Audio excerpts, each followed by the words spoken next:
2011 оны 3 дугаар сарын 11-нд Япон улсад цунами болон газар хөдлөлтөд олон мянган айлын орон сууйрч, үгүй болж олон зуун гэр бүл 1 сарын хугацаанд толгой орогдох байранд амь зоогож байсан юм а. Миягимужи Рикузентака хотод 36 айл шинэ байртай болж хорогдох байрнаас шилжин ирж байна.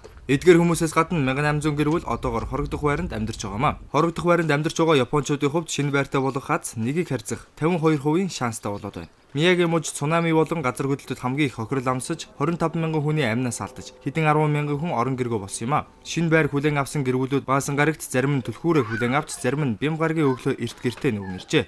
Шинэ байранд Японы улаан загалмаа нийгэмлэг болон бусад байгууллагаас хөргөгч шарга шүүгээ, угаалгын машин зэргийг тавьж өгсөн байна.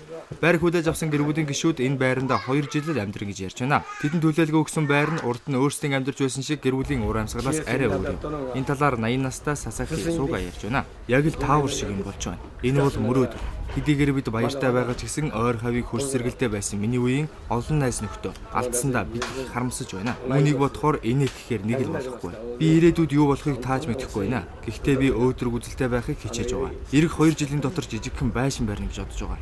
Би урд өмнө мужаан байсан. Өөрийн гэсэн гэр оронтой болоход маань миний ач нар туслана гэсэн. Сасаки Суга Рикузентака хотод 400 гаруй ажилчид тасралтгүй ажилласаар байгаа.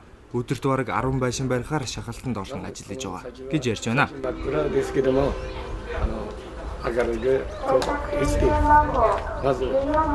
Нүүлгэн шилжүүлсэн хүмүүсээ бодохоор бид нэг өдөр маш их зүйл амжуулах хэрэгтэй байна. Энэ байшин барих асуудал мужийн зүгээс ихэнх анхаарах шаардлагатай. Газар нь улсынхч бай, хувийнхч бай тушаал гаргах хэрэгтэй. Бидний тодорхой газарт гэлээ гэсэн ч бидний төр зөөрийн толгой хорогдох байр хүсэж байна уу үгүй юу хамаагүй барьж л байна. Бид тодорхой алхмуудыг хийж л байна л да. Гэхдээ бид аль болох хурдан хөдөлж хурдан орон байртай болмоор. Байшин барих материал татаж авахд хүндрэлтэй байна.